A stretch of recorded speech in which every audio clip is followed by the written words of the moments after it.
এ যে নবধারা সিটের পক্ষে বাংলাদেশের সকল কৃষক কৃষাণী ভাইদের শুভেচ্ছা ও অভিনন্দন। আমি প্রদীপ চন্দ্র বর্মন, এই যে নবধারা সিটের এরিয়া সেলস ম্যানেজার। এই যে নবধারা সিটের বারাটাইকার এই জমি পরিদর্শন করার জন্য আসছি বরিশাল অঞ্চলে, বরগুনা ডিস্ট্রিক্টে। তো আমরা সরাসরি কৃষক ভাইয়ের সঙ্গেই কথা বলি।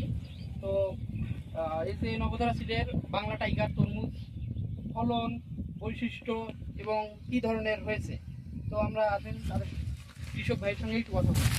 ভাই, আপনার নাম? মোহাম্মদ আরিফ। এটা গ্রামের নাম কি? জলখানা গ্রাম, 9 নম্বর ইউনিয়ন, 1 নম্বর ওয়ার্ড, বরগুনা। বরগুনা সদর। বরগুনা সদর। আচ্ছা, আপনি কয় প্যাকেট বীজ নিয়েছিলেন? এটা আমি 40 গ্রাম বীজ আনছি পরীক্ষামূলক।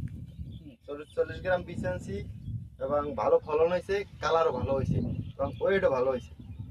আচ্ছা, এই যে হাতি আমার এই কালারটা দেখে কি আপনার পছন্দনীয়? হ্যাঁ, কালার দেখে অনেক খুশি। আচ্ছা, এটা ওজনটা কতটুকু হবে? এই আমার হাতে যেটা, এটাই মনে করেন 12 থেকে 13 কেজি ওয়েট আছে। 12 থেকে 13 হ্যাঁ। কেজি ওজন হবে। হ্যাঁ।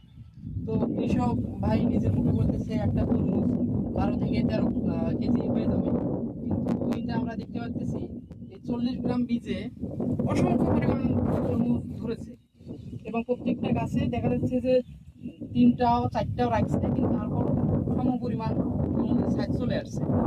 তো দেখা যাচ্ছে ছোট পরিমাণ খুবই সীমিত এবং সর্বোচ্চ যে ছোট তরমুজটা সেটা আপনার সর্বোচ্চ নিম্ন 5 কেজি এর নিচে হবে না। তো এই তরমুজটা সম্পর্কে বলতে বললে আকর্ষণীয় একটা চকচকে সবুজ বাংলালিং কালার, যেটাকে বাংলাদেশে সবাই জানে বাংলালিং টাইপ নামেই।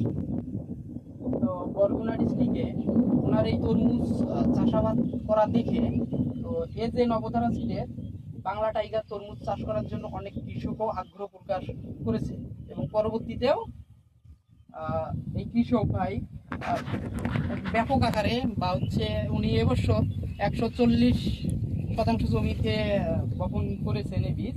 300% জমিতে বপন করেছেন। তো পরবর্তীতে উনি আমাদের বাংলা টাইগার তরমুজ সম্পূর্ণ জমিতে লাগানোর একটা প্রস্তুতি নিচ্ছে। ধন্যবাদ।